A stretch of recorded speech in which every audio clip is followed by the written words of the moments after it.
Yes po. Okay, ito yung actually yung official product training material ng IMG plus may konting mga inayos lang ako kasi may mas madaling way i-explain.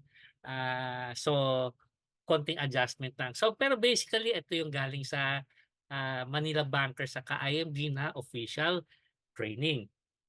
Okay, so let's begin to learn. Teka saglit, kailangan ilagay ko yung aking, ito, yung aking cellphone para makita ko yung oras baka mag-overtime tayo. Okay, so let's start. So ito yung product training ng Manila Bankers Assurance, no? Kung mapansin nyo, bago na yung pangalan, Manila Bankers Assurance, hindi na Manila Bankers Life. Kasi today, it's now accredited and regulated as a life and non-life insurance company. At yun nga, ang protection natin, that's the best way to show your love for your family. Introduce ko lang ang Manila Bankers Assurance, no? Actually, dati kasi sinasabi natin na nag-start siya noong 1967.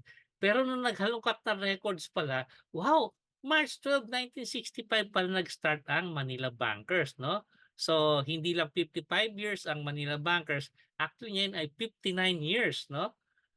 So sa susunod na March 12 ang magiging 60th year ng Manila Bankers.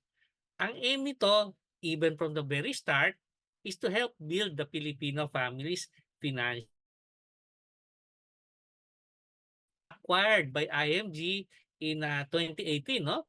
And dahil sa IMG, nagbago ng konting direksyon para mas maganda pa yung direction at vision ng mission ng company. So it now aims to deliver the most innovative insurance products that will protect you, your family, and your properties during times of need. Kasi our products address the various financial objectives of the Filipino family. At maganda pa, it provides the most affordable insurance companies that best suit your family's needs and budget. And unlike yung mga sikat na mga companies na sa insurance, no? Kasi mga pinakamalalaking insurance company sa Pilipinas ay actually company sa Canada, company sa US, company sa UK. Ang Manila Bankers ay 100% Filipino-owned company. At yun nga, ang owner niyan, yung ating IMG Group na ang official name ay Omnis Prosperity Group. So, eto na yung product training natin, no? Ngayon, sa life insurance, no, maraming tao na ang nalugi at lost a lot of money in buying the life insurance products they don't understand. Actually, pag magtatanong ka sa mga may insurance, sasabihin nila, ano bang insurance ang binili mo? Ewan ko. Magkano yung coverage mo? Ewan ko. Anong klaseng plan ba yan? Ewan ko. So ang dami bumibili ng insurance, hindi nila naintindihan. At dahil di naintindihan, hindi nila na ma-maximize yung value ng financial solution. You have to make sure you understand how insurance works and how it is priced. Kasi ang cost ng insurance ay laging nakakarga sa'yo. Ikaw ang nagbabayad ng insurance at yun nga, yung insurance is dapat protection mo, hindi hindi pang komisyon ng ahenteng nagbenta, no? So dapat ang ating solution ay maganda sa kliyente, hindi maganda para sa ahente. Okay? So know what insurance products suitably answers your financial needs. Ibabagay natin sa ating pangangailangan at ibabagay natin sa ating budget. Yan, meron po tayong dalawang cycle sa ating buhay, no? Actually, iba yung pangangailangan ng bata, iba yung pangangailangan ng matanda. At yung insurance ay magbabago din, depende sa pangangailangan. Kailangan habang bata tayo, makater yung kailangan ng bata at pagtanda natin, makater natin yung pangangailangan ng matatanda. So halimbawa, bata kayo, siguro mga 30s, no? 30s and younger, ang responsibility mo is have sufficient income, you pay for your expenses, babayad ka ng mga utang, babayad ka ng mga rent, magbabayad ka ng education ng iyong mga anak, no? At yun nga, yun ay ma-responsibles kailangan mo whether buhay ka o patay, 'di ba? Kasi kailangan magbayad ng expenses ng pamilya. 'Yan, pagka wala ka ng responsibility masyado sa iyong pamilya, 'di ang iyong pangangailangan ay pangmatanda na. So 'pag matanda na, you need a lot of money for all your expenses para sa sarili mo, 'no? So 'pag bata, mas ikaw at pamilya. 'Pag matanda, mas ikaw na 'yan at kayong siguro yung spouse mo, 'no? So 'pag matanda, you have retirement or pension fund, sa kailangan mo ng pambayad ng maintenance meds, pambayad ng yaya, 'no? Ngayon meron tayong 'di ba dati, babysitter lang, ngayon may mga old sitter na, 'di ba? Yaya na matanda. Tapos siyempre travel-travel tayo, yung ating leisure, day-to-day expenses. So dapat pagtanda natin ay living on interest. In other words 'no, habang tayo'y bata, mas kailangan natin ng proteksyon. Kasi yung ating responsibility lalo sa pamilya ay nandiyan. So, pagkabata at merong mga dependents, mas kailangan mo yung protection. Pero ang goal mo 'pag matanda ka na, hindi na protection, mas kailangan mo yung pera, kailangan mo ng income 'pag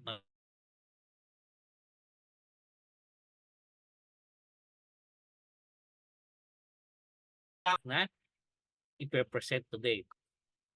So tandaan mo yung what if you die too soon, who will take care of the family? Yan yung problema nung ating mga kabataan, mga 40s, 30s, 20s, yan yung kailangan nila. Yun yung kanilang pangangailangan at ang solusyon natin nun ay life insurance. Kasi ang life insurance, kung kinuha ni Lord, that is instant money.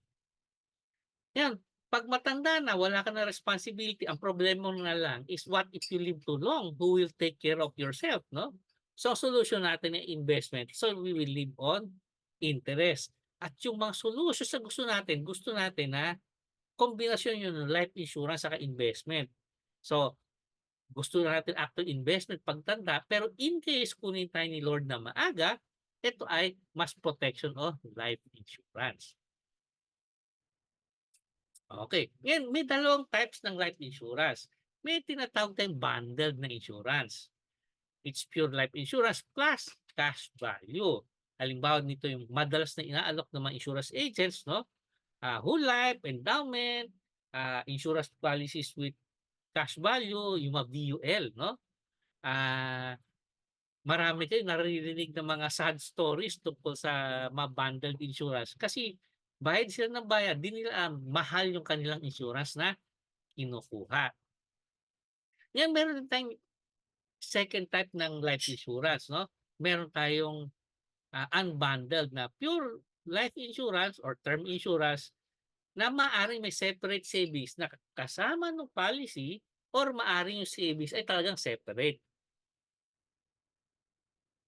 So, pagka bundled, yung insurance company bahala lahat insurance plus yung savings mo.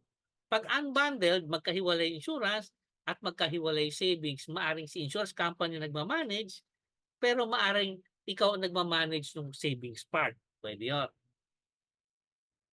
So, tingnan natin 'no, 'pag bundled yung life insurance, halimbawa ganito 'no, ang example nito is halimbawa itong table na 'to, 1,000,000 na life insurance 'no. So, 1,000,000 ito yung ibibigay kung kinuha ni Lord, pero ganito yun, habang nagbabayad ka ng ng whole life insurance, nagkakaroon ng cash value 'no. So, itong sa taas 1,000,000, 1,000,000, itong green, ito yung cash value 'no.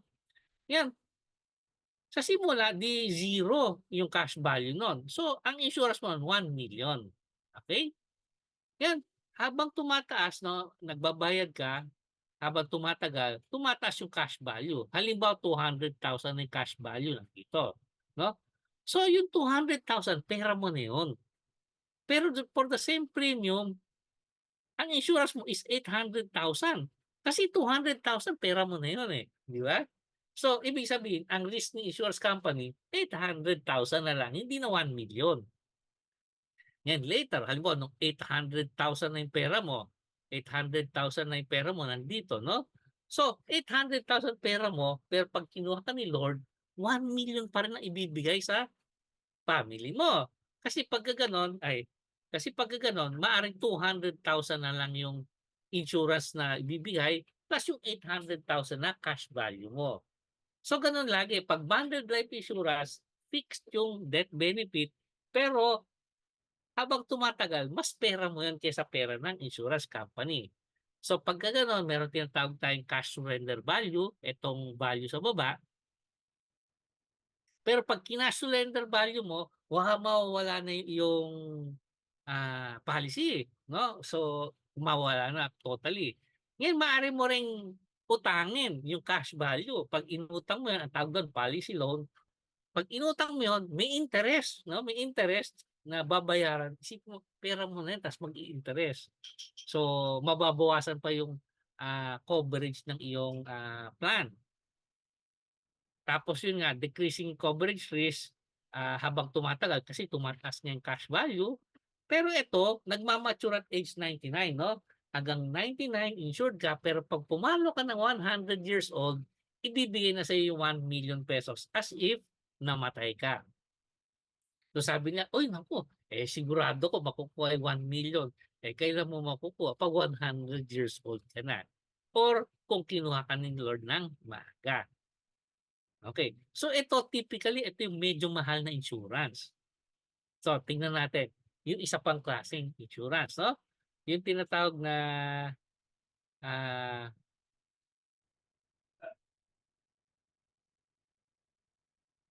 yung, meron tayong mga tinatawag na endowment. Ang endowment actually is pareho lang essentially except mas maaga yung maturity, 'no? So imbis na 100, eto maaaring at age 65, 'no? And actually yung yung mga nakikita niyo sa mall na naghahabol ng life insurance, 'no? Yung naghahabol ng life insurance, may credit card ma'am. Actually binebenta nun ay, endowment insurance, 'no? And actually napaka-attractive kasi nga mare-reach mo yung goal mo mas maaga, pero ibig sabihin nun mas mataas din ang ibabayad, 'no? So actually medyo mahal na insurance yun. So same din todo sa bundled na whole life except mas maaga magma-mature o mas maaga nagkakaroon ng payouts. Kaya mukhang attractive pero 'pag kinompyut-compute mo, parang kumikita lang siguro yung pera mo na 3% o 4%. So, very conservative lang yung kita, pero maganda pakinggan kasi kikita ng maaga or magma-mature ng maaga. Mag-ingat sa mga ganyang policy kasi although attractive yung description, ang yield nito ay mga 4% lang, 'no? Parang nagdeposito ka lang sa digital bank, parang gano'n lang yung interest nun. So, maganda yung istorya, pero actually mababa yung gain o yung ating return of investment. Okay, o kasunod, ano pa yung, ano, ngayon may tinatawag tayong unbundled. Ngayon, ang 'pag unbundled, hihiwalay natin yung term insurance yung, protection part at hihiwalay natin yung, investment part. Ngayon, ang maganda sa gano'n, pagka kumuha ka ng insurance na 1,000,000, ang insurance mo laging 1,000,000. Maski wala kang savings, 1,000,000 ang ibibigay. Tapos may second part na savings, 'no? Ngayon in our case, yung ating premium deposit fund, ang savings natin ay laging tumataas, 'no? Laging tumataas or maaari ring nagba-vary. Pero kung ano man yung value ng savings, dadagdag do sa ating 1,000,000. So dati dun sa bundled, 1,000,000 lang yung total benefit nun. Pero pagka unbundled, maaaring 1,000,000 plus kung ano yung savings. So maganda 'no, halimbawa, eto sa example natin, pagka sa simula 1,000,006 kasi may 6,000 yung minimum investment, pero maaaring lumaki yan ng malaking-malaki at laging ay bibigay kung kinuha ni Lord yung ating insurance plus yung kung ano yung ating savings. Ngayon, pagka hindi naman kinuha ni Lord, sa dulo ibibigay yung savings. Oh, paki-chat niyo lang 'no, ako hindi ko pa nakikita yung mga chat. Paki-chat niyo lang kung maganda ba yung bundled o maganda yung unbundled. Naku, walang sumasagot. O, ako sasagot. Okay, o yun, sumagot na ng iba. Okay, so mas maganda ang bundle kasi kita mo, kung hindi mo tinuloy yung insurance mo, makukuha mo yung cash value. At kung kinuha ka ni Lord, makuha mo yung insurance plus yung cash value. So, mas maganda lagi yung unbundled kaysa sa bundled. Okay. Ngayon yung savings part, maaaring ikaw gumawa o maaaring ipagawa mo rin sa insurance company. Ide-describe ko sa inyo a bit later, no? So, tuloy tayo ng slide, no? Let's do the math, no? Ang investment component kasi is maaaring mag-positive, maaaring mag-negative, no? So, kung may narinig kayo mga insurance na yung mga lalo yung mga may VUL 'no, yung mga humahagulgol, naku Diyos ko, yung aking pera nawala na sa aking insurance 'no. Marami kayong naririnig ganyan ngayon, yung mga, "Luging-lugi na po yung aking VUL," ganyan 'no. So, tingnan natin, kasi may investment na nag-up, nagda-down, so ibig sabihin tubo, lugi, pero although generally tubo, may panahon na maraming lugi 'no. Halimbawa itong nangyari itong pandemic 'no. So mag-arithmetic tayo, si Mr. A saka si Mr. B. Nga si Mr. A ang kanyang investment ay nag-up and down 'no, nag-up and down. Si Mr. B sa example na 'to, hindi, nag-aalkansya lang siya 'no. So year 1, si Mr. A nalugi ng 50%. Si Mr. B, nasa alkansya lang, walang nangyari. So, ano mangyari? Si Mr. A, ito si Mr. A, yung ₱1,000 niya, nalugi ng 50%, nawala ng ₱500. So, at the end of year 1, meron siyang ₱500. Si Mr. B, ay mali pa rin bro. 1,000 kanyang nasa alkansya, walang kinita, ₱1,000 at the end of a year. Nung year 2, nag-gain, no? Tumubo ng 50%. Si Mr. B, zero pa rin. So ano nangyari na? Si Mr. A, yung 500 niya kumita ng 50%, nadagdagan ng 250. So ang total nun ay ₱750. So at the end of 2 years, 750. Si nag-alkansya lang, 1,000, walang nagbago, 1,000 pa rin ang pera. So panalo ba si Mr. A o panalo si Mr. B? Siyempre ang panalo si Mr. B. Kasi safe yung pera niya, hindi nag-negative yung pera niya. Okay, tingnan naman natin yung example.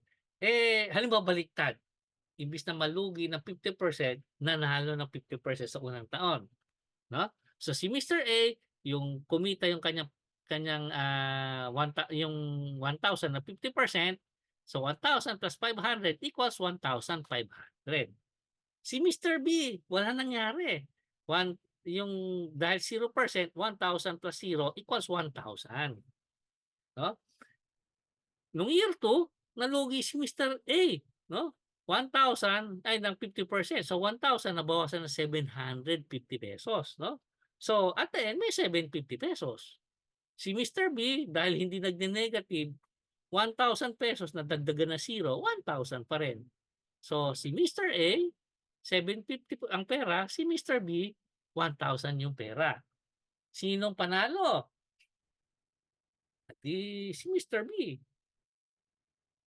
Eh, ako lang sumasagot ng tanong ko, Nagkape ba kayo kanina? Okay, tuloy natin 'no. And actually ganito 'no, ang PDF natin, ang Premium Deposit Fund natin is 0 or higher. Maaring higher 'no. So, ibig sabihin hindi parang alkansya yan kasi pagka maganda yung conditions, mataas yung kanyang value. Pagka masama yung conditions, zero yung kanyang value. So ito yung, performance halimbawa yung sa stock exchange natin, ganito, noong 2018 nalugi ng 12.76%. Yung mga mutual funds, yung mga equity mutual funds na actually funds na invested sa negosyo, nalugi ng 10.86%, no, negative. Pero yung premium deposit fund natin sa Manila Bankers noong 2018 kumita ng 3.8%. Oh, ano ba mas maganda, yung nalugi o yung tumubo? O di siyempre, yung tumubo, yung PDF, no? Nung ikalawang taon, tumaas yung stock exchange, no, yung stock market, tumaas din ang mutual funds, tumaas ng 4.68%, yung mutual funds tumaas ng 3.45%. Ano nangyari sa PDF natin? 4.2%. So, kita nyo, mas mataas ng konti market pero nakakasabay yung ating PDF. Noong 2020 pandemic pa rin, no? Kasi 'di ba, pandemic, simula ng pandemic yung 2020.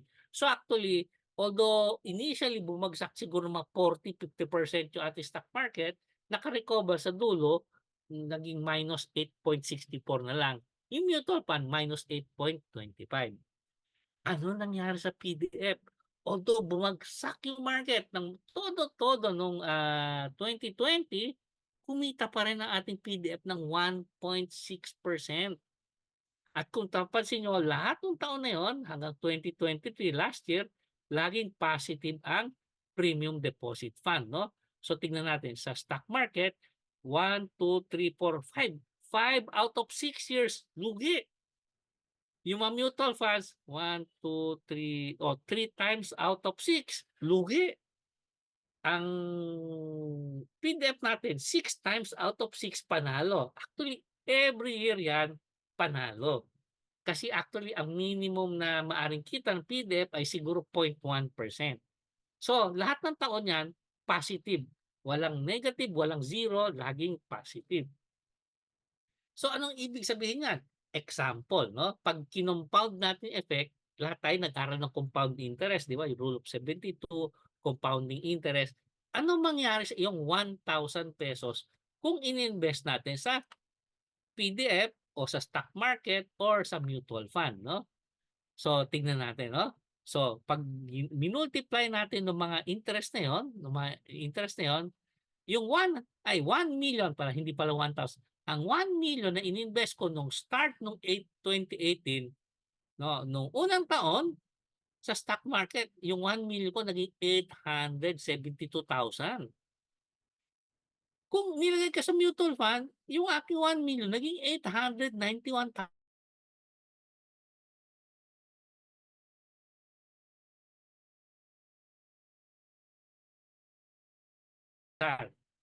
Oh, ano ba maganda do'n sa tatlo?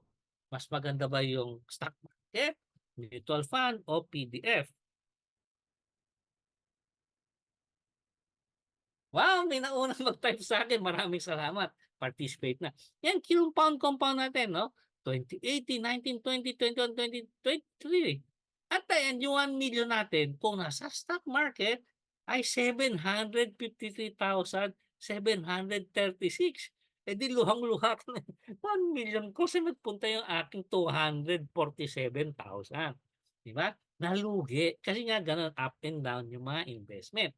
Yung equity natin 'no, 1 million naging 801,000 ano, mga 200,000 yung lugi 'no. So, mas konti yung iyak-iyak 'no, pero malaki pa rin. 20% na nawala sa'yo, eh, di ba? O ano na yan sa ating PDF? After 6 years, during the worst economic time in Philippine history nitong pandemic 'no, ang ating 1 million naging 1,295,223. Oh, maganda ba yung PDF o maganda?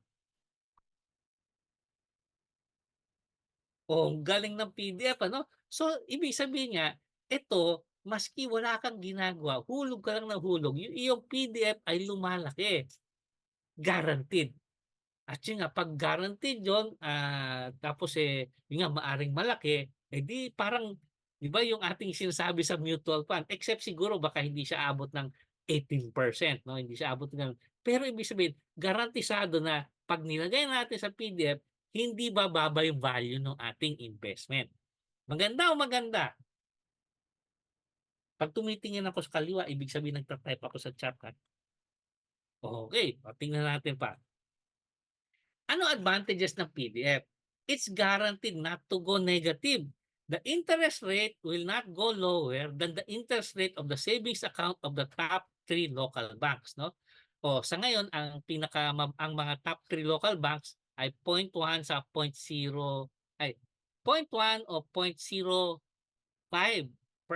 ang annual interest, no? So hindi bababa ng 0.1% yung ating interest rate sa PDF, no? At yun nga, ito maaaring maging malaki, no? Ano ba, mutual funds, 12 to 18. Siguro yung PDF, di ko pa naalam, no? Pero competitive yan. It's possible na magto 12% average yung ating PDF. Ang interest natin ay compounded at wala tayong fees when you add or withdraw. Diba, pag sa bangko, time deposit, pag nag-withdraw ka, maraming fees yun, no? At yun nga, dahil yung PDF ay nandyan, kung makuha as death benefit, wala pong tax yan. Yan ay hindi pareho nung halimbawa yung mga bangko, laging meron tayong withholding tax. Ang minimum initial contribution natin ay 6,000 lang pag nag-start tayo ng most 18 o most GRP. At yung hulog natin doon na additional, maaring pa 1,000, 1,000 lang. At ang pinakamaganda, kasi ito ay pera natin, pagka kailan magbayad at hindi tayo makapagbayad, nalimutan natin o nagipit tayo, kukunin sa PDF yung ating premium sa insurance. So, mas hindi maglalapse yung ating plan. The only way to get access to PDF is through MOST 3.0 and actually ngayon yung Everest Memorial Solutions natin. So, napakaraming advantages ng ating PDF. So, anong gusto natin? Yung mga bundled o yung mga unbundled, no? Yung bundled, halos walang cash value sa unang 2 taon. Pero sa PDF, sa unbundled, kung lalo kung most 18, your money gets credited to you immediately in the first year. Pwede ma-withdraw kung kinakailangan, kung may emergency, no? Sa mga bundled, return of your money can go negative, pero sa PDF, potential for higher return and never go negative. Pagka sa unbundled lang yung mga whole life, maaari mong utangin yung cash value, pero pag inutang mo cash value, sisingilin ka ng interest, 8 to 12%. Sus Maria Jose, pera mo, tapos sisingilin ka ng interest, di ba? Nakakasaman loob. Pero pagka sa unbundled, cash yun. Pagka kailan mo pera, i-withdraw mo, wala kang loan charge. No? At ang pinaka-importante, pag bundled yun, the family gets the insurance benefit, the death benefit, pero pag simpleng unbundled yun, it does not add the cash value. Ibig sabihin, 1 million yun, maski anong cash value, 1 million pa rin ang makukuha. Pag unbundled, family gets all the insurance benefits plus all the cash or PDF pag ikaw ay kinuha ni Lord. So halimbawa yung insurance mo 1 million pero yung PDF mo another 2 million, o makukuha ng family mo 1 plus 2 million or 3 million. So, ano ba maganda? Bundled o unbundled?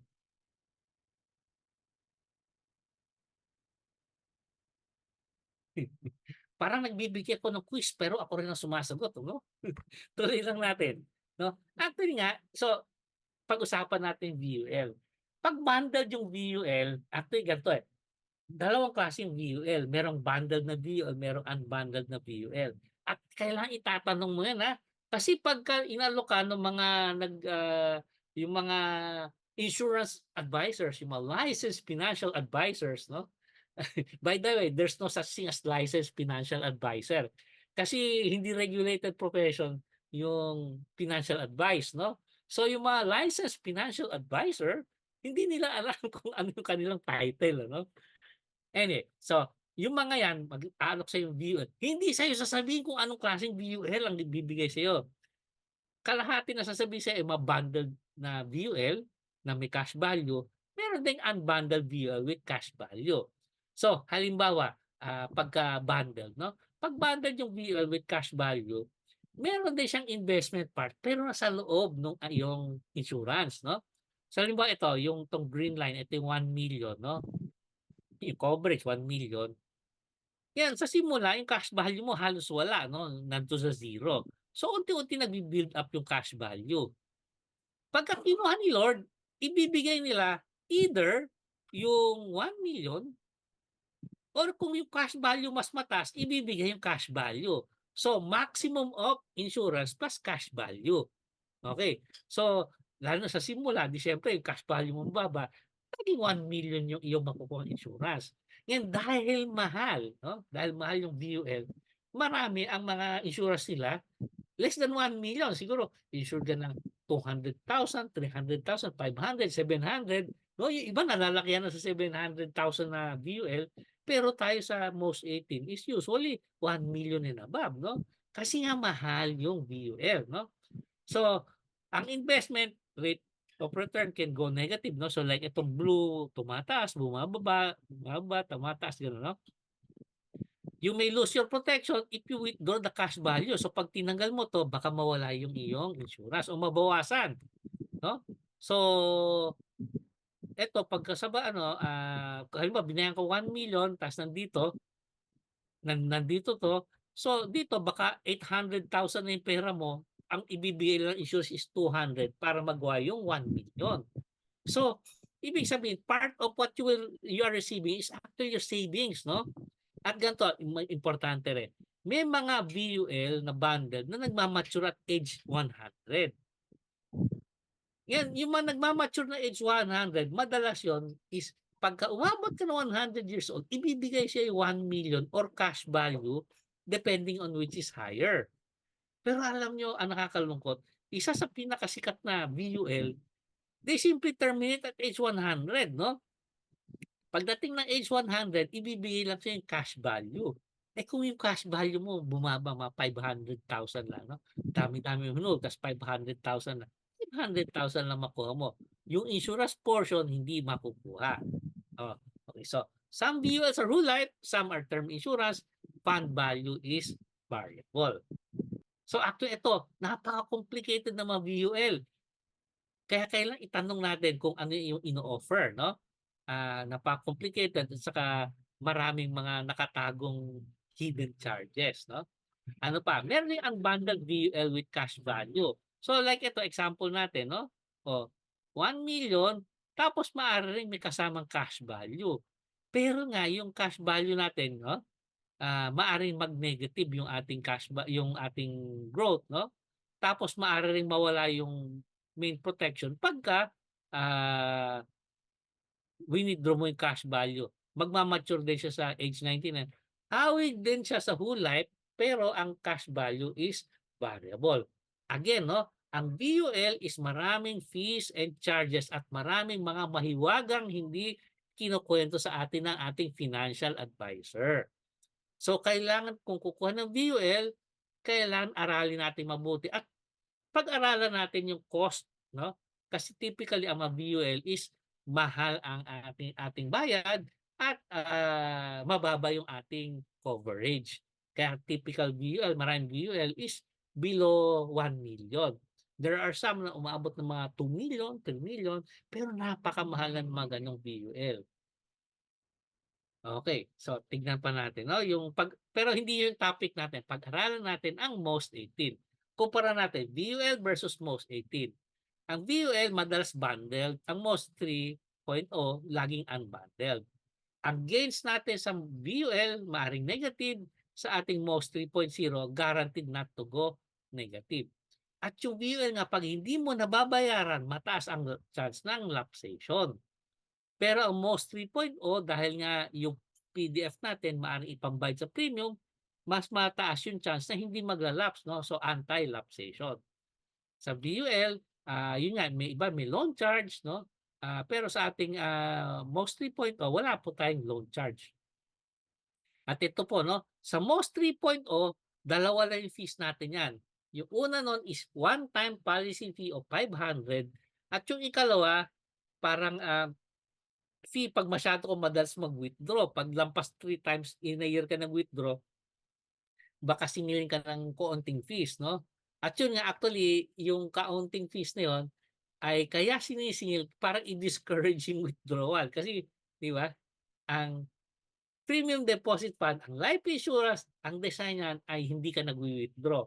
So, parang pinenalize ka lang kung more than 3 times ka nag-withdraw. So, it's more to discourage the practice than actual charge, no? Sa VUL napakaraming fees, no?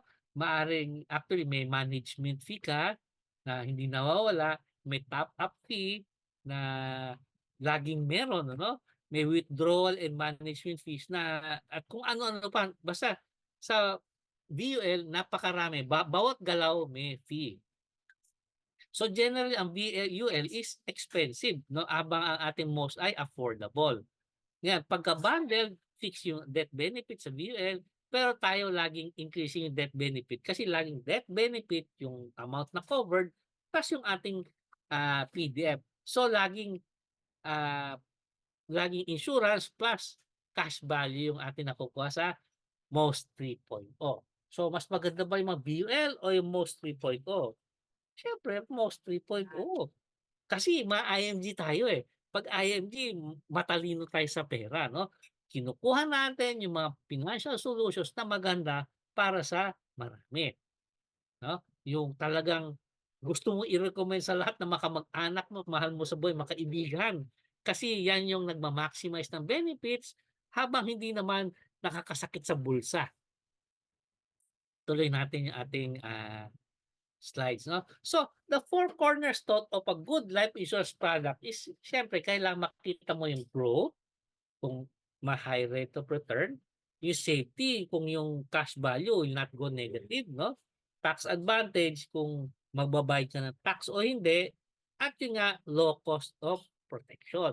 Kasi siyempre gusto natin na low cost kasi 'pag low cost we can buy a lot 'no. 'Pag mura puwede tayong makabili ng malaking coverage, 'pag mahal maliit lang yung coverage natin. Kaya importante yung low cost protection. So, ikumpara natin yung mga pinag-usapan natin 'no. Yung bundled whole life, actually nung bata ko yan lang ang insurance, eh, bundled whole life 'no. So, pagka gano'n, may growth ba siya? Ay naku, mababa yung rate of return 'no, typically 3 to 4% lang yan.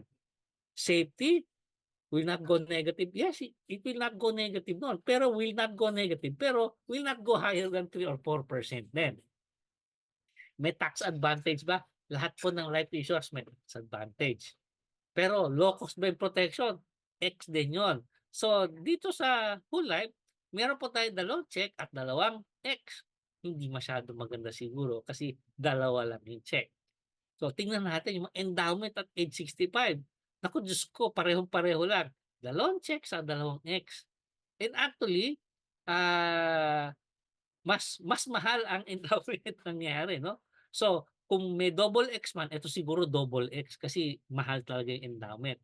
Basically, pera mo rin lang yung parang nagdeposito ka lang sa bangko, pero nga sa bangko at least puwede mong withdraw agad 'no. Pero ito, lalagay mo sa life insurance, 'pag wini-withdraw mo nawala yung pera mo. Pero yung interest niya parang yung mga digital banks na ngayon. Okay, so yan yung endowment naman. Tignan natin yung VUL. Ang VUL ay inimbento para magkaroon ng higher rate of return. Kasi nga kung lalo na kung naka-invest siya sa stock market, sa magandang mutual fund, maaaring mas mataas yung growth. Pero nga the operational word is maari. So, maaring mataas, pero nalimutan nilang sabihin na maaring mas mababa, maaring negative. So, although possible yung higher rate of return, possible din na negative rate of return. So, kaya gano'n, X din 'to, hindi hindi siya check 'no, kasi hindi siya safe. Kasi it's possible na yung iyong VUL maaring mawalan ng value. Actually, yung mga sinasabing 5 years to pay na VUL, ay naku, hindi totoo yun.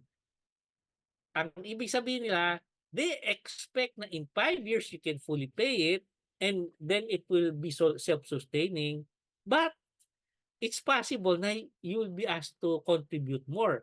So maraming nagbayad ng 5 years na after 5 years, susulatan ng insurance company, please contribute more. So, ang ibig sabihin ng 5 years doon is hopefully 5 years. Okay, hopefully 10 years. Kasi after 5 or 10 years, maaaring sisingilin ka pa rin ng additional premiums. So, hindi po ganun ka-safe yung ating mga VUL. At yun nga, dahil nga mahal, low cost yung ating protection. So, tingnan natin yung ikaapat na example natin, yung MOS 3.0. At napansin natin, wow, grabe! Apat na check marks, no? Kasi dahil nga high rate of return, non-negative, meron po tayong higher rate of return through the PDF at PDF will not go negative. So dito, check, dito check. At yun nga, ito sabi ko nga, lahat ng life insurance may tax advantage. Tapos dahil nga yung insurance component, yung protection component ay term insurance, it's low cost. So, yung iba, 2 checks lang at 2 X. Ang most 3.0 ay 4 na checks. O, number of check marks pa lang, alam na natin. Ano mas maganda? Yung ibang insurance o most 3.0? Siyempre, most 3.0. Madami kong mga bonus na sagot sa ating chat, ano? So, introduce ko sa inyo. Ang MOS 3.0, yung ating generic term for 2 products actually. Meron tayong MOS 18, meron tayong MOS GRP. Ang MOS 18, pwede nating i-offer sa mga Pilipinong nasa Pilipinas. Okay? So, yung payor, saka yung insured, dapat nasa Pilipinas. Kasi doon lang pwede ibenta yung MOS 18, no? So it's a product we can offer to our friends, to other people who are currently in the Philippines, no? Currently, ibig sabihin, OFW yung umuwi, pwede, nakatira dito, hindi umalis na pwede. Yung bata sa kay payor, parehong nandito, pwede. Pero pag nasa abroad, either yung insured o yung nagbabayad, hindi pwede most 18. Kasi pinagbabawal ng batas ang pag-offer ng individual policy sa mga nasa abroad. Pinagbabawal ng batas natin at usually pinagbabawal ng batas ng ibang bansa, no? So hindi pwede pagka nasa abroad yung ating mga yung mismong insured o yung magbabayad. Pero meron po tayong ikalawang product exclusively sa IMG member na most GRP. Ibig sabihin, pwede lang yan sa members ng IMG.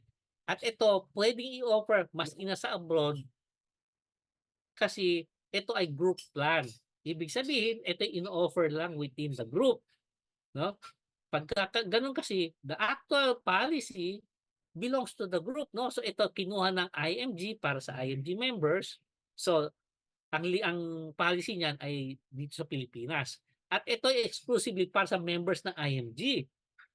So, maski nasaan yan, pwedeng kunin ng members. Parang employee benefit, no? Halimbawa, employee ka ng San Miguel Corporation dito, pag dinestino ka sa US, so sa UK, pwede ka pa mag-avail ng employee benefits kasi nga group plan.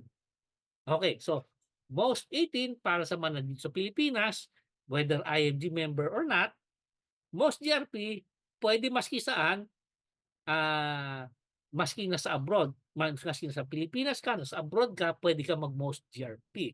At dahil legal age lang pwede mag-member ng IMG, legal age lang ang pwede 18 to 60, hindi, 18 to 60, ang pwedeng kumuha ng most GRP. Sa most 18, age 5 hanggang 60 pwede kumuha. Okay, so yung main distinction. Pero collectively, we call them MOS 3.0. Kasi, kumbaga, third generation na product na to, no? Yung unang MOS 18, MOS 1.0, walang riders. Yung MOS 2.0, may optional riders. Ito MOS 3.0, meron tayong inclusive riders para mas maganda yung ating plan.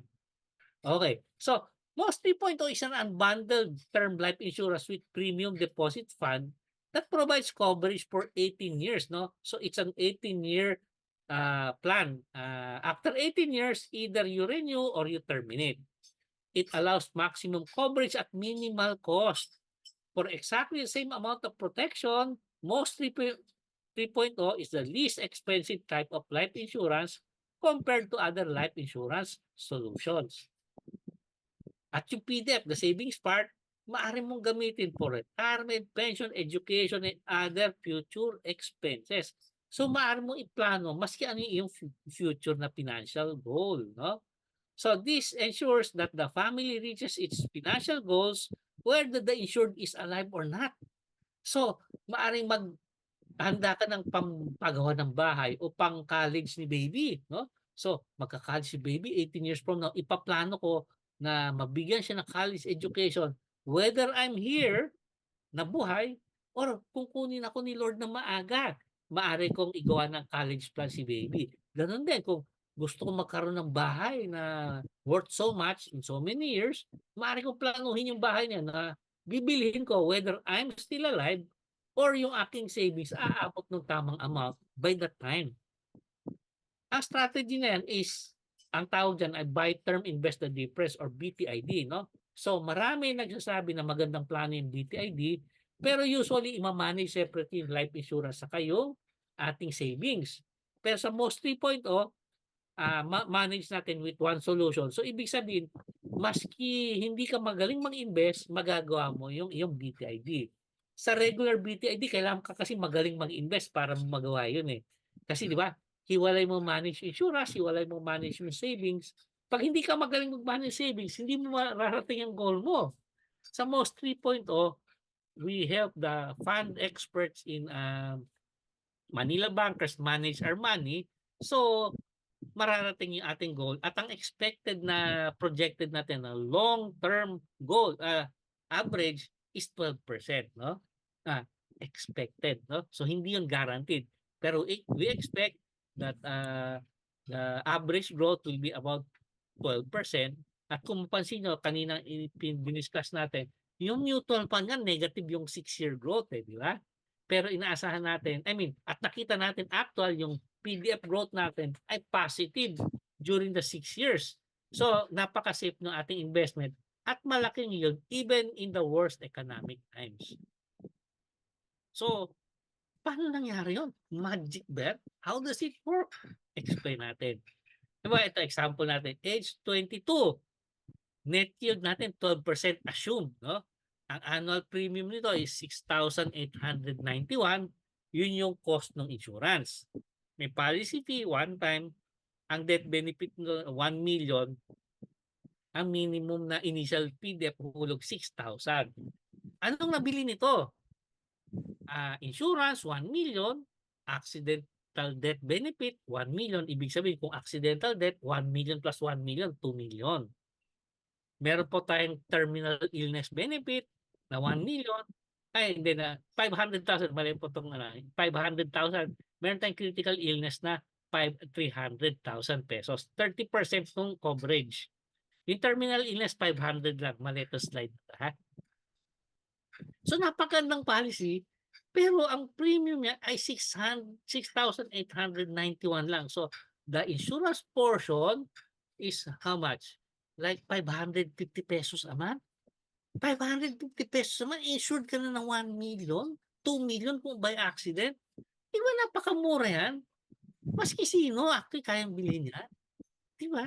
Kasi 550 pesos. So, kung meron kang pamilya, no? Ako, ano mga sa pamilya ko, ako'y mamatay, kunin ni Lord na maaga. Kaya kong bumili nito, kasi yung insurance for 550, di ba magkano yan? Less than 20 pesos a day, maaring insured ako ng 1 million. Pag ako ay kinuha ni Lord, ang pamilya ko magkakaroon ng 1 million pesos. Oh, edi, maski mawala ako, alam kong mabubuhay ang aking pamilya kasi magkaroon sila ng 1 million pesos. So, tingnan natin, no? Ito, ginawa natin. Although, ganito ang pagbabayad ng premium natin ay maaring yun lang. So, in 18 years, 124,000, pero maaari magbayad in advance. No? Kasi dito nga sa example natin, magbayad ng 46,192 every year for 5 years. No? So, every year for 5 years, ang total niyan, 230,950. No? So, yun yung hinulog natin. Tandaan, no? 230 ating hinulog. Pero iba, naghuhulog tayo 46,192. Yung ating unang premium, 6,891 plus 500, no? So, 7,391. Ibig sabihin, may sukli na 38,000. Yung 38,000, yun yung pupunta sa ating PDF. Okay? Tapos yung PDF natin, kung kikita ng 12%, kikita ng 4,656. At the end of the first year, yung ating PDF value is 43,457 pesos at 12% assumed growth, no? So, ibig sabihin na parang bumalik na yung pera mo kasi 46,000 hinulog mo, naging 43,000. Kung kinuha tayo ni Lord after 1 year, makukuha ng pamilya natin 1 million plus yung ating PDF value na 43. So, 1,043,457. Tas tingnan niyo, at the end of 5 years, no? So, ang nabayad na nga natin, 230,950. Kung nag-grow yan ng 12%, yung PDF value natin is already 278,000. Mas malaki na doon sa ating 230, di ba? Tapos, ano pa? Kung ginawa tayo ni Lord at that point, 1 million plus yung 278,000. Oh, oy, di ba? Parang nag-save ka lang ng may interest, pero insured ka na 1 million. Anytime ka kunin ni Lord for any reason, plus 1 million. Kung by accident, plus 2 million. So, talagang makakatulog ka na kung ano man mangyari sa akin, Lord, kung hindi mo na ako gisingin bukas, no, kunin mo na ako, may nagkakaroon pamilya ko ng kung magkano yung aking PDF plus 1 or 2 million pesos. Maganda ba yon? Sagot ulit ako, maganda, no? Pero ito mas maganda. Tingnan nyo, hindi ka na magbabayad nung year 6, 7, 8, 9, 10, 11, 12, 13, 14, 15, 16, 17, 18. Ano mangyari after 18 years? Yung savings mo, kung kumita siya ng 12%, will become how much? Will become 1 million pesos. Naghulog ka ng 230, nag-times 4 yung pera mo, 1 million pesos. At times 4 yan, ha? At kung kinuha ka ni Lord, natural death, at the end of 18 years, makuha mo 2 million pesos. Oh, maganda ba yun? Maganda. Yung bumili ka ba ng insurance o bumili ka ng investment? Di ba? Kitang-kita mo yung iyong pera, akala mo insurance ang binili mo, pero actually kumita ka ng bumili ka ng investment kasi ang pera mong 230 naging 1 million or kung kinuha ka ni Lord, 2 million pesos. Maganda ba o maganda? Maganda. Maganda. Hindi na napigilan. Nag-audio na maganda. No? Kasi talaga ganyan. Alam niyo, talagang nung nakita ko yung mga computations ng MOS 18, talagang hanga-hanga ko. Ang galing ng utak ni na Sir Joe Sir Bart saka si Sir Noel kasi sila yung nag-imbento nitong MOS 18 eh. Dati walang ganyang product Manila Bankers, pero sabi, yan yung kailangan sa IMG. Kaya gumawa ng MOS 18. So napakaganda ng ating plan, no? So, tingnan pa natin. Lalo ko akong na-excite eh. Isang example, kasi nga nag-i-invest tayo for financial goals, no? Sa halimbawa, naku, may anak ako. Kailangan pag-aralin ko pagdating niya ng age 15, no? 3 years old ni anak ko or 4 years old. After 15 years, gusto pag-aralin.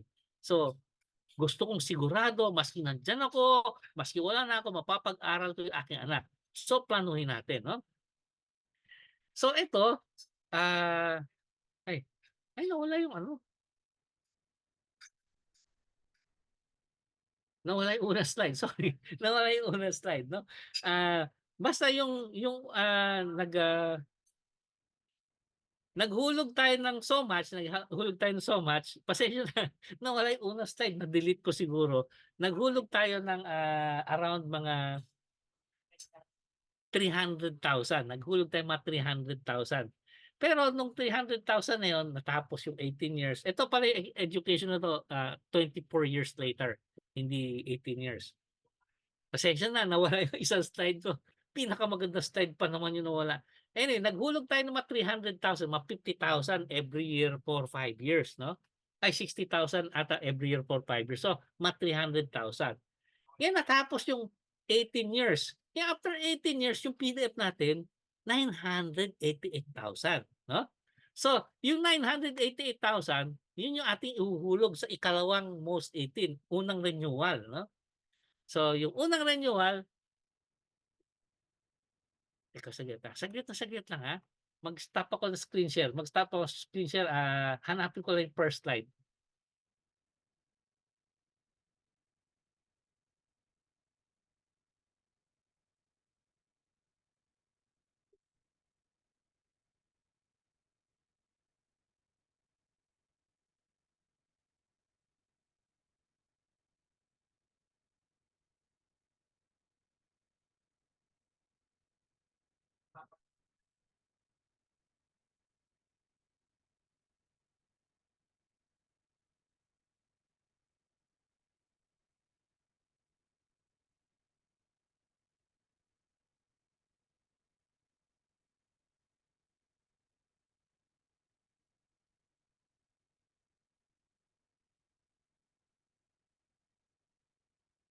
Saglit na saglit lang, ha.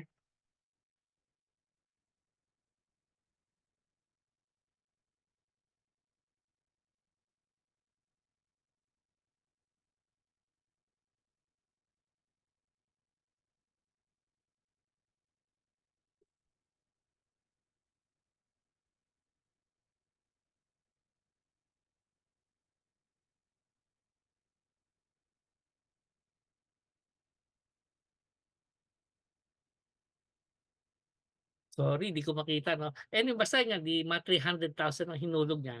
Tapos yun nga, nung magre-renew na siya, 'di hindi na mura yung kanyang contribution 'no. Mas mahal na ng konti kasi mas matanda na siya, age 40. So, ang premium na niya ay 11,756 pero dahil ipinasok niya yung kanyang maturity value, 'di ba yung example natin may maturity value at after 18 years 'no, yung maturity value yun na yung pinasok niya sa ikalawa na most 18 niya. So, sa most 18 'no, actually year 19, 40 years old na siya, 40 years old, 'di yung 988,000 yun yung kanyang pinasok, yan at the end of the 19th year kung kinuha siya ni Lord, 1.1 million yung kanyang pera, 2.1 million yung kanyang ano, kanyang, death benefit 'no. Tapos ganito, ah, nung 45 years old na siya, 24 years into the plan, nag-education niya, nag-college siya si anak, 1 million pesos 'no. Yung 1 million pesos ay 100,000 pesos. Tapos 'di ang education tumataas ng siguro 15% every year 'no. So kasunod na taon 115,000, kasunod na taon 132,000, ika-apat na taon 152,000. Ang total nun is 499,000, 'di ba? Eh, magkano pinasok niya, mga 300,000 lang. Sige po, 300,000 pinag-aral ko anak ko, 499,000. 'Di ba bawing-bawi na yung ating naihulog? Bawing-bawi na yung ang ating hulog nung first 5 years at yung na-insured tayo ng 1 million, at any time, eh.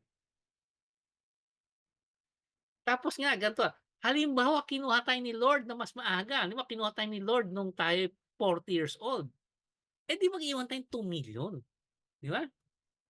So, maski 'di ba kung wala ka na, 'di may 2 million na pang-college si baby, 'no? Eh, ito nung 4 na taon na 'yun gumastos na si baby ng 499,000. So, sobrang-sobra yung 2 million. Pero ito, assuming buhay si insured, 'di gumastos tayo ng 1 million 'no? 'Yan, ay gumastos tayo nitong 499. So, tignan natin, 'di 499 yung ating nagastos, benefit nung anak natin 'no, 200 almost 300 o basta close to double nung ating hinulog. Pero, eh, 'di ba yung PDF natin meron pa?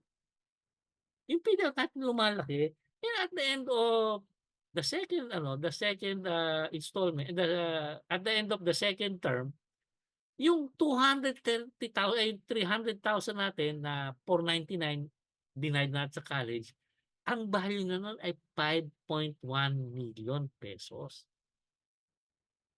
Ma-imagine niyo ba, 200 kunyari 250 hinulog mo, 250 hinulog mo, nakakuha ka na ng 499, so doble na nung hinulog mo yung pinang-college ni baby, tapos at the end of 36 years, 5 million pesos yan. So ibig sabihin, times 20 na nung iyong hinulog, 'di ba?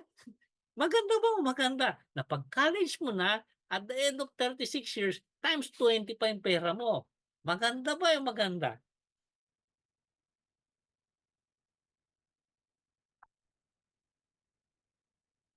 What if namatay si Payor? 'Pag namatay si Payor 'pag insurance nga 'di ba, kung namatay si Payor, pero 2 years so wala ng pera. Pero 'pag namatay si Payor, ibibigay na yung death benefit, 'di ba? At yun nga, ibig sabihin, eh, yung death benefit, eto kunyari dito namatay at this point, 2 million, eh, di 2 million sobra pa sa 499,000 na pa-college, may 1.5 million pang maiwan, 'di ba? At yun nga kung nag-earn pa yun, malaki rin ang value nun at the end of 36 years. Mag-question and kung may oras pa tayo, kung tina-target ko matapos tayo ng 8, pero maaari pa tayong mag-question and answer, okey? Tuloy lang natin. So tingnan niyo, ito ginawa nating yung una protection lang para sa family, ito yung ikalawang renewal ginawa natin na education, 'no? Pero nung education natin napansin natin, wow! Pagkatapos ko pag-aralin ng college yung aking anak at gumastos ng 499,000, at the end of 36 years meron pa akong 5,000,000 pesos. 'Di galing, 'di ba? So gagawin natin, hindi na nag-iba na yung goal ko. Kasi 'di ba, napag-aral ko yung anak ko. So, wala na ang responsibility sa anak. So, mag-renew tayo a second time. Ngayon, pag-isipan natin yung ating retirement, 'no? So, napansin natin 5,000,000 yung pera. So, yung 5,000,000 ipasok natin, 'no? At yun nga, napansin natin, yung premium natin mas malaki na kasi 58 years old na tayo, no? Pero actually, maski 58 years old na tayo, 'di okey pa rin. Kasi meron naman tayong 5,000,000 'di ba, na ano, iniikot mo lang pero nandun na yun, 'di ba? So, lagay mo yung 5,000,000. Tapos, 'di meron kang ano pa nito, kung kunin ka ni Lord may 6.7 million ka at the end of 1 year, 'di ba? So, at yun nga pataas na pataas yung ano, PDF value. Yung ganito at age 65, ay hindi ko na kaya magtrabaho, magpepensyon na lang ako. Saan ako kukuha ng pensyon? Kumikita yung PDF ko ng so much, 'no, malaking kita aking PDF, ang gagawin ₱1,000 every year, 'di ba? So parang mga parang lampas 40,000 a month yun, 'di ba? So 'pag SSS yung pension mo hindi ka abot ng 20,000, 'no? Pero ito sabihin mo, magwi-withdraw ko ng 500,000 a year or around 40,000+ every month, 'di ba? Magandang pension na yun. So starting age 65 mag-withdraw ka ng 500,000, 'no? Tuloy-tuloy pa yung insurance mo. So, ang PDF mo na is 11.5 million, 'pag kinuha ni Lord 12.5 million. Gano'n yung ano, PDF value plus yung 1,000,000. Actually 1,000,000 lang insurance mo, 'no? Pero tingnan mo, eto 'di nag-withdraw ka ng 500, wala ka ng kino-contribute nun, So 500,000 yung iyong wini-withdraw na PDF, tuloy-tuloy ano. So 1, 2, 3, 4, 5, 6, 7, 8, 9, 10, 11. 11 na 500,000, 5.5 million. Tandaan natin 5.5 million yung education around 499 or mga 500,000, 6 million na 'yan, 'no? So hinulog mo na mga 230, 250,000, kumita na ng, ano ba yan, 4 times 24 times, 'di ba? Yung 240 o 250,000 times 24, 6 million pesos na yun. Yun yung pinension mo hanggang age 75. Pagkatapos ng age 75, hindi na ako puwede mag-renew ng aking most 18. Iwi-withdraw ko na lang yung aking PDF, 'no? I-withdraw ko na yung aking PDF. Magkano yung PDF na iwi-withdraw ko? 25 million pesos. Wow! Nagastos ko na yung 24 times, kasi 6 million, 'no? Nagastos ko na 24 times, ito i-withdraw ko yung 100 times nung aking 250,000. Diyos ko, napakayaman ko na pala. 'Di ba, maganda ba o maganda?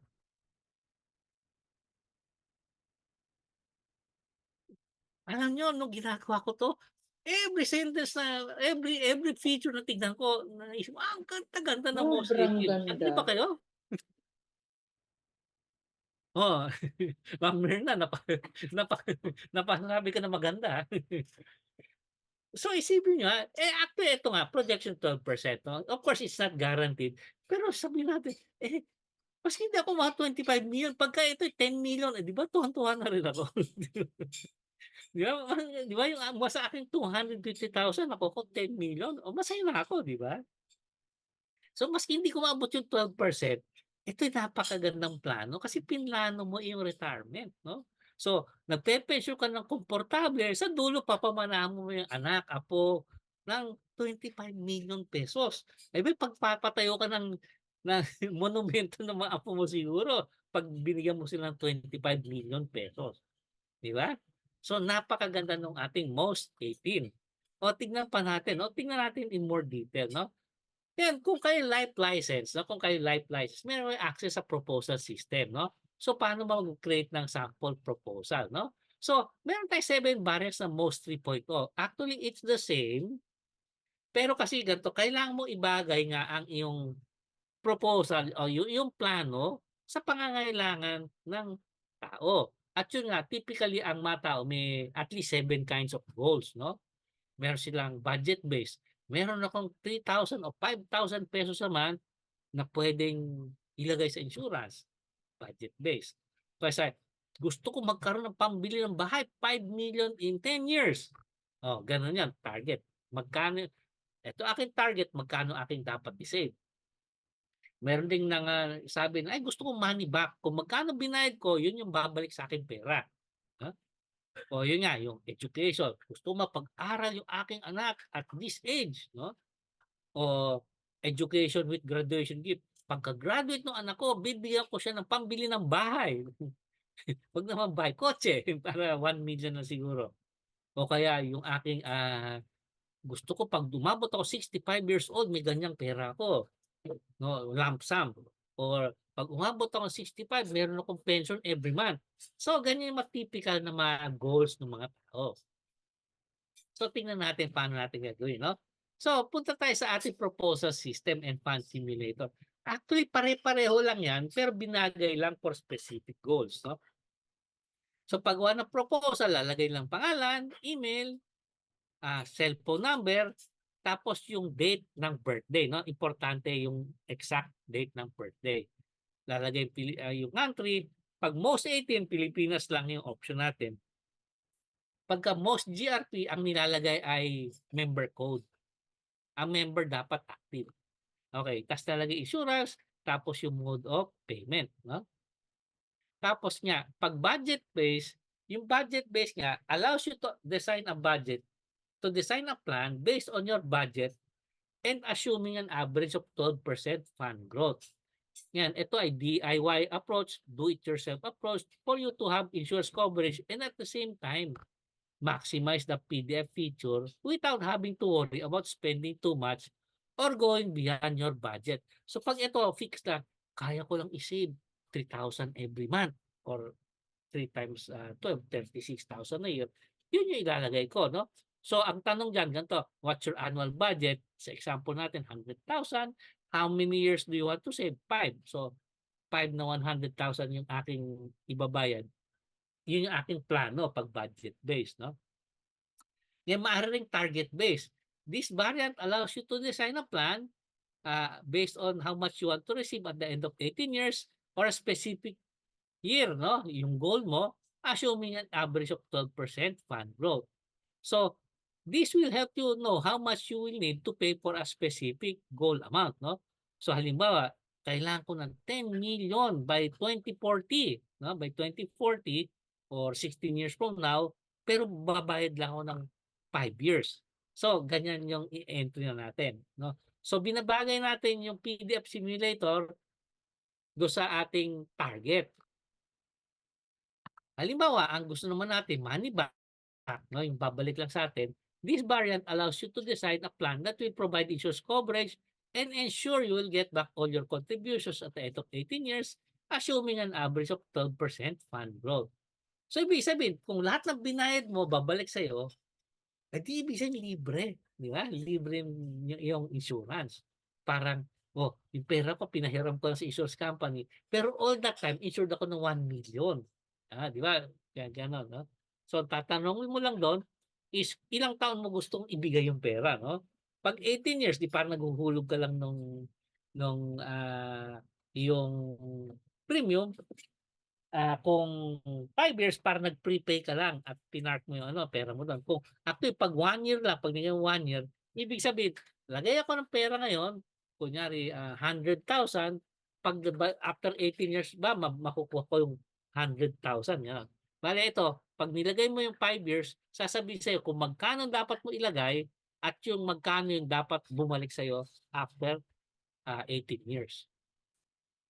So example natin 'no, yung money back 'no, yung money back option 'no, ganito. So nilagay natin 5 years 'no.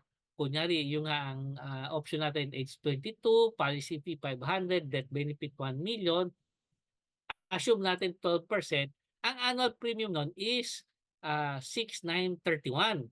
Tapos dapat maghulog ka rin ng PDF na 9,832 'no. So 'pag tinotal mo yan, 6,931 'no. 33 pala, mali yung arithmetic dito, So, 6,763 'no. So 'pag yun ang ginawa mo, ang premium 6,931 plus 500 on the first year, magpupunta sa PDF cash flow natin is 9,832 'no. So, bayad natin 'yan ng, 2, 4, 5 years. So, huhulog tayo ng 83,815 'no. Tapos ganito, kung naggo-grow yung pera ng 12% 'no, sa simula 10,000 lang yon, maging 22, 36, et cetera, et cetera. Yan, sa pagdating sa dulo, ang makukuha natin 83,831 'no. So hindi eksakto pero halos eksakto yung hinulog mong 83,815 saka 83,831. Oh, eh nakuha mo yung pera mo, pero all that time, yung buong 18 years na yon, insured ka ng 1,000,000 pesos. 'Pag ikaw ay kinuha ni Lord, may 1,000,000 pesos sa iyong pamilya. Kung by accident yun, 2,000,000 ang makuha ng ating pamilya. Kung kunyari magka-cancer ka, critical illness, makuha mo 300,000, tapos 'pag namatay ka, may makukuhang 1,000,000 pa yung iyong pamilya. 'Di ba? Ganda ng gano'n na balik bayad lang, bale hinulog ko 16,000 a year, di ibig sabihin magkano lang, mga 1,200 every month, parang gano'n. Pero dahil do'n, insured ka ng 1,000,000, 2,000,000 kung by accident, pero yung binayad kong 83,000 babalik sa akin after 18 years. Oh, ulitin, maganda o maganda? Yan lang paulit-ulit at pumasok sa ulo ko habang tinitignan ko yung MOS 18. So, sa proposal system natin, yung education sa graduation gift, variants of the same ano, kasi 'di ba yung iba, pag-aaralin ko ta's pa sa dulo may graduation gift. Kunyari dentista, pinag-aaral ko dentista, sa dulo bigyan ko ng graduation gift para pang setup ng clinic, 'di ba ganyan 'no? So, this allows you to design a plan that will provide you insurance coverage and help you create a fund for your children's education, assuming average of 12% fund growth 'no? So, yung variant na yun, merong na ika-5 taon. Yan yung college education plan na yun, ang assumption Ilabay. niya nun is ibibigay every year at nag-increase ng 15%, after every year 'no. Pero actual yung usage nun, bahala ka na sa actual na usage nun. You could get more, you could get less, depende sa iyong, pangangailangan at the time of, college education. So, may flexibility ka dito 'no. Kung mas mahal, di mas malaking kunin mo sa iyong PDF 'no. Maaaring kulangin yung pang-college, pero ibig sabihin nagkaroon ka na ng provision na by that time dapat meron kang sapat na pera for at least yung ganong amounts na pambayad sa tuition fee o college fees ng aking anak. Okay, so 'pag college education o graduation gift, tatanong, this is intended for child name. Kasi 'di ba kunyari 2 o 3 yung anak mo, hindi naman pare-pareho age nun 'no? So, maaari kang kumuha punta ng 3 anak, kumuha ka ng 3 most 18 na pang-education. Para maplano mo yung education 3 anak mo, 'di ba? Yung isa gawin mo beneficiary si anak 1, yung ikalawa anak 2, yung ikalawa si anak 3 'no? So lalagay mo, "This college education fund is intended for whom?" 'No? So lagay mo yung pangalan, current age yung child, saka yung annual budget for your child CEF. Ito yung bayad sa unang taon ng tuition 'no? Unang taon ng tuition ng iyong anak, kung, ah kung anong school mo, depende sa school, no? At kung gaano karaming taon mo gusto mag-contribute. Okay. Tapos nga, pension. Ito active pension sa retirement pagkadikit yan, no? This variant allows you to design a plan that will provide is coverage and a lifetime pension fund, assuming an average of 12% fund growth, no? So, tatanong dito, anong taon ka magre-retire, magkano yung gusto mong pension every year, at ilang taon mo gusto mag-contribute. Tapos yung retirement, imbis na ah, kita niyo pareho lang tinanong lifetime pension saka yung ating retirement, no? Ang sinabi ng pag-retirement, um, imbis na pension na every month, one-time amount yung makukuha. So in this case, no, 65 years old gusto magano, tapos ang gusto niya makuhang pera sa dulo, 10 million pesos. Okay, pero nga 10 million pesos walang pension. Ito isa retirement lump sum. Okay. Yan magkano ba? Mahal bang most 18? Mura lang. Mura lang most 18, ano? Pag titingnan niyo rates, so isipin niyo, pag age 30, 7,188 lang yung annual premium. Pag age 40, 11,756 lang yung annual premium. Pero coverage nito is 1 million plus accidental death benefit plus terminal illness benefit plus critical illness benefit. At kung ang ikinuha mo ng most 18 is below 18 years old, na yung mga nandito sa part na to, may kasamang payers death and disability benefit. Okay, ibig sabihin, kasi pag below 18, hindi pa legal na age, no? So hindi pwedeng magpirma yung bata ng kontrata. Kailan may tagabayad na adult, no? Yung adult dapat insurable pa rin hanggang age 60, 18 to 60. Tapos, kung si payer namatay, babayaran yung premium part lang pero hindi PDF, no? Para yung bata insured pa rin for age 5 to 17. Pero pagka lampas 18, dapat yung payer siya na rin yung insured. So, again, no? Pagka 30, 7,188, pag 40, 11,756, pag 50 years old, medyo malaki na, 22,882. Actually, tingnan nyo, ito, at age 60, 47,725. Pero isipin nyo, yung 50 years old, pagka 47, yung mga 50,000 yan, pag nagbayad ka na, 20 years para madaling arithmetic, 900,000 lang ang babayaran. No? Kung magbayad ka ng 20 years ng 50,000, 900,000 lang yun. So kung namatay ka between age 60 and 80 and 78, tubo ka pa rin ang lampas 100,000, di ba? So, parang halos walang talo pag kumuha ka ng most 3.0, maski anong age ka kumuha, di ba?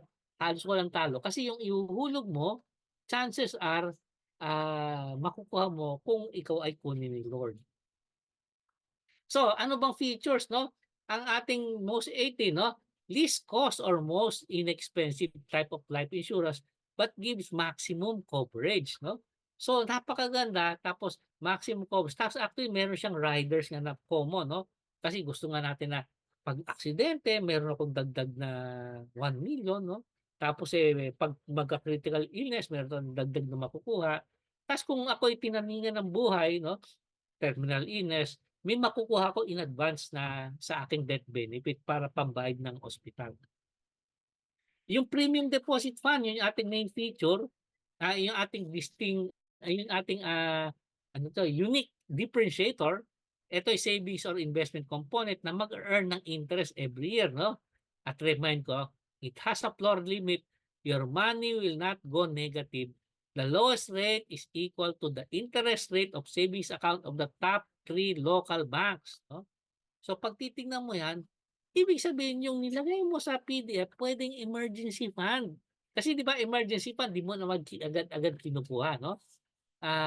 Nandyan yan para magamit kung emergency, di ba? Ganun yun. So, dahil withdrawable yung PDF, Maaari mo siyang isipin na emergency fund. Although emergency fund na hindi immediate makukuha, no? Siguro mga 1 week bago makuha. So, kung kailangan mo tang emergency fund, gawa ka ng emergency fund na pang immediate access, no? Lagay mo sa bangko, ATM, GCash. Tapos meron kang for a week or 2 access. 'Yon ang maganda ilagay sa PDF natin. So doon mo i-park. Kasi 'pag pinark mo yung malaking emergency fund mo sa bangko, napakaliit na interest. Ang 100,000 mo kikita ng ₱100 every year. Ha?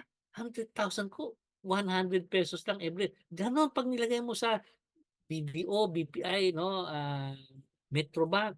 Ay, 'pag Metrobank mas maliit, ₱50 lang ata every year. Pero 'pag nilagay mo sa PDF, no, kumikita na 'yan na 3,000 hanggang 12,000 every year.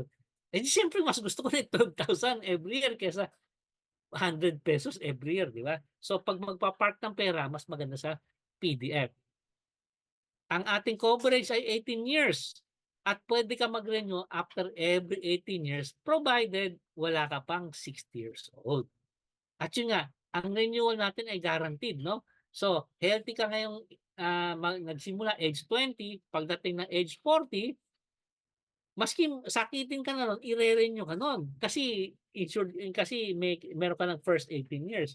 At age 58, no, second renewal, maski sakitin ka na nun, ire-renew ka yun kasi meron ka ng earlier na, ah, policy, no? Basta walang gap, basta tuloy-tuloy yung coverage. Convertible and actually nga ganito, sabi ng iba, "Ay most 18 hanggang at most 78 years old," 'di ba, 60 plus 78.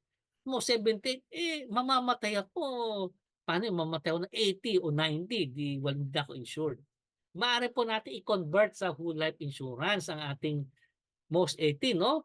O, eh, most 18 ko meron akong 10,000,000 sa aking most 18, eh, 1,000,000 nun or siguro 500,000 ibili ko ng Everest, bili ko ng Everest para insured ako hanggang age 100. So yun yung ating convertible. At yun nga, you have the freedom to choose the payment term that fits your budget and lifestyle. Meron po tayong standard riders, no, yung accidental death benefit, no. So kumbaga no, pagka-accident times 2 yung ating makukuha no ating death benefit. Kung ang insured ay minor, meron po tayong PDDB para kung yung payor kunin ni Lord, may magtutuloy ng bayad ng premium for the entire 18 years. Premium lang po, hindi po kasama yung PDF component. Tas may terminal illness rider. Kung tayo'y tinaningan ng doktor, sabi ng doktor, "Naku, kukunin ka na ni Lord within 12 months." No? Yung ibig sabihin ng terminal illness. Maaring kunin mo in advance yung up to 500,000 ng iyong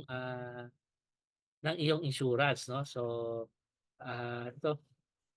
So, kung 1,000,000 iyong ang iyong policy, maaari mo makuha in advance yung 500 para siguro pang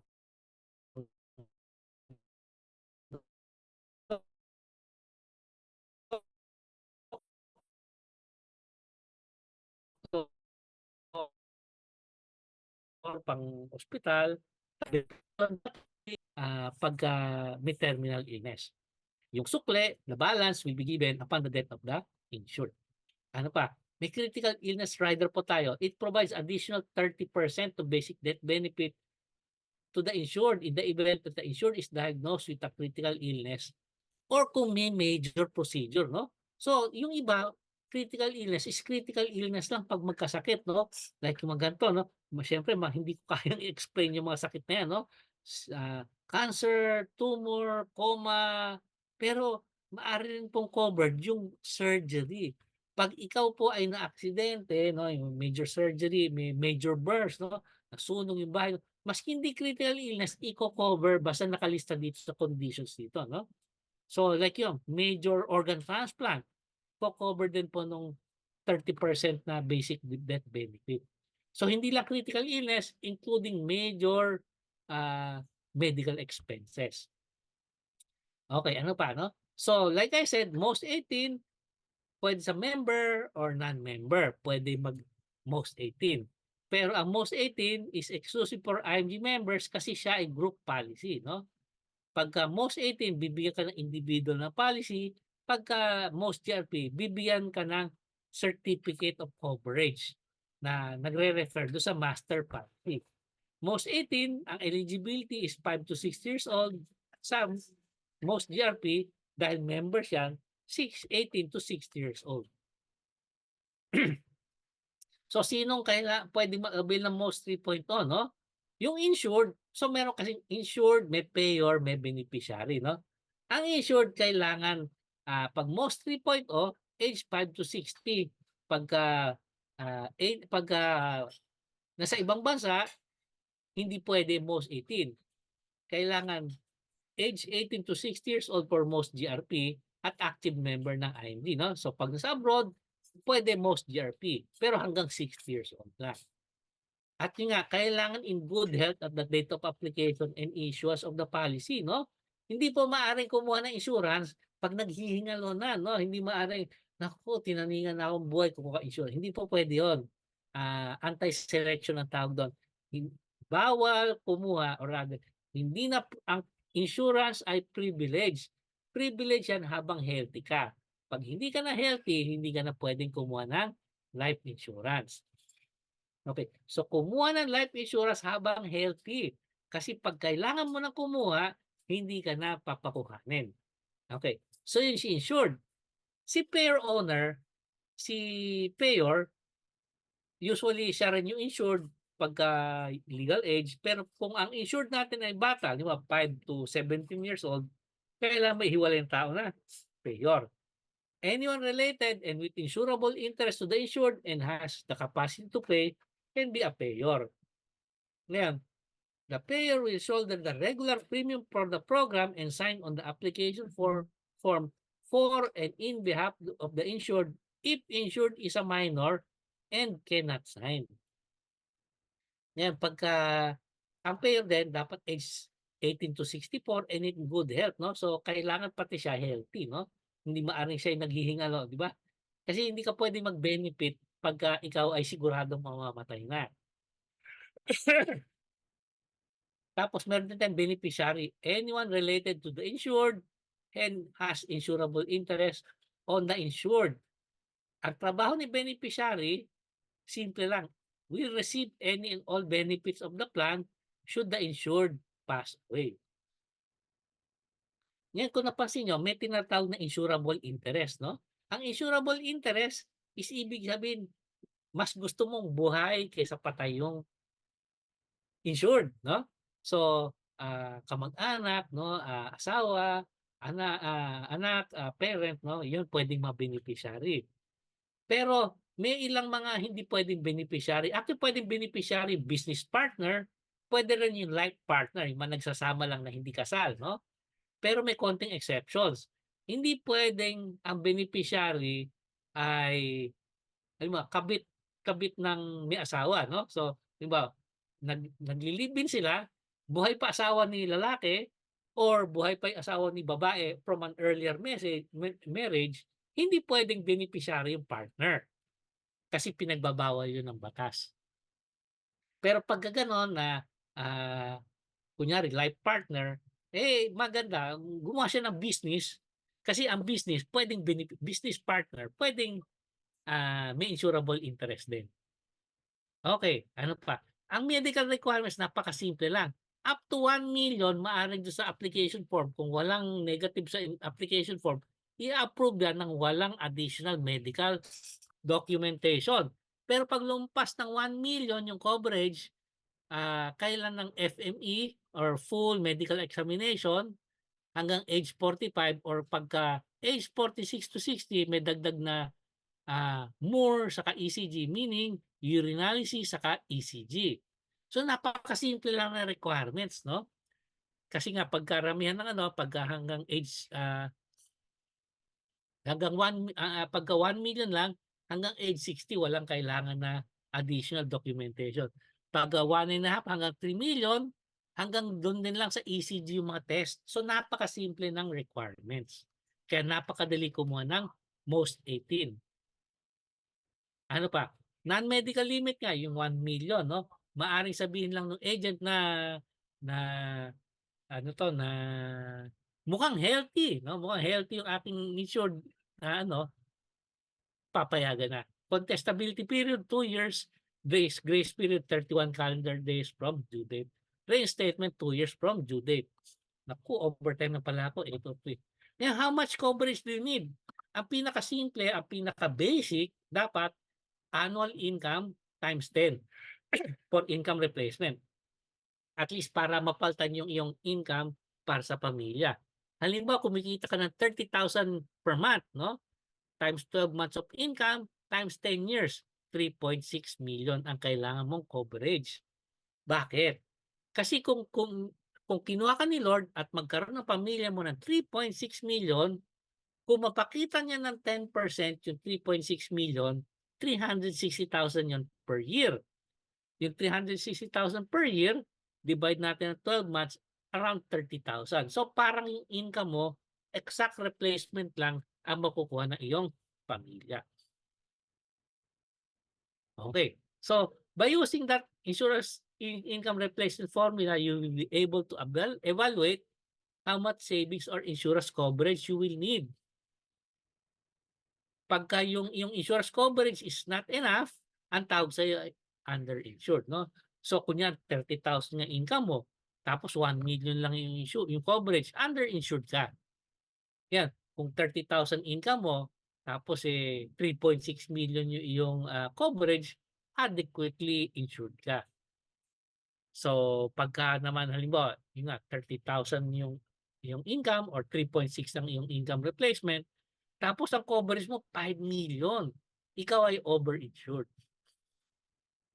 Kaya napansin niyo do'n sa requirements natin, 'pag malaki, mas maraming requirements. Kasi 'di ba, pagka ikaw ay insured ng kumbaga ikaw kunyari 30,000 earner, 3.6 million yung dapat insurance, tapos nagpa-insure ka ng 10 million, baka isipin ng insurance company baka gusto mong ano, baka gusto mong pasagasan na lang para makakuha ka ng malaking amount para sa pamilya. Ang overinsured medyo, suspicious ng konti. Pero kung gusto mong magkamali, mas maganda na overinsured kaysa underinsured. So, ang effect ng being underinsured 'no, halimbawa ikaw kunyari ang income mo 50,000 a month, 'di dapat 50 times 12 times 10, 'di dapat 6 million iyong coverage. Tapos yun nga, kinuha mo 1 million lang 'no. The insurance solution will be insufficient to cover the cost, the lost income or damages incurred. Kasi ang pamilya mo umaasa ng 50,000 naman. Pero yun nga, nakuha mo 1 million lang. So kung kumikita yun ng 10%, 100,000 divide by 12, 8,000 naman. Parang yung effect nun. So, pamilya mo nasanay sa 50,000 a month, ta's biglang maging 8,000 a month, hindi niyo mapapagkasya yun. Your family will not have enough money to replace or fix the damages to you, no? It will not have enough money to continue medical treatment. Your family will not have enough family income to sustain their daily expenses, no? Rent, amortization, food, electricity, water, internet, etc. Your kids will not be able to continue education. Your family will no longer be able to sustain the lifestyle they are used to. So, importante na may proper insurance tayo kasi 'pag masyadong maliit, malaking effects do'n sa ating maiiwan na pamilya. So, ang solution do'n, either you increase your coverage or increase your income so you will have better, insurance options. Okay, 'yan para ikaw mapag-share 'no, kung hindi pa kayo member, ay kung hindi pa kayo license, get license 'no, kasi ang license ay nag-a-add sa inyong credibility na tayo financial educator, dapat marunong tayo at yun nga dapat tayo lisensyado ng gobyerno 'no. 'Pag tayo may license 'no, license tayo ng gobyerno sa ng Manila Bankers 'no, bigyan tayo ng ID na ganyan, na sasabihin, "This is to certify that the bearer of this card has successfully passed the life insurance licensure examination as required by the Insurance Commission and therefore authorized to act as an independent life insurance agent underwriter for Manila Bankers Life and General Assurance Corporation." So, ito ay ID na magsasabi na ikaw ay lisensyado ng gobyerno. At yun nga dahil do'n you gain people's trust, mas trusted ka as financial educator kasi lisensyado ka, eh. At yun nga, 'pag ika'y lisensyado at active IMG member, may access ka sa ating e-app, sa ating e-app, 'no? So, getting the life insurance license is very easy. Sa dashboard natin meron ka dito, hanapin mo yung IIAP exam and life license application. 'Pag nag-click ka 'no, dadalhin ka sa isang page na tuturuan ka paano gawin yon. Tuturuan ka ng procedure, ano yung mga fees, iga-guide ka ng training video, ah tapos papag-fill up ka ng life insurance license form, exam form, may practice exam pa. At pagkatapos IMG magbibigay pa ng prepare to pass na reviewer course. Live 'yon sa ating mga financial centers.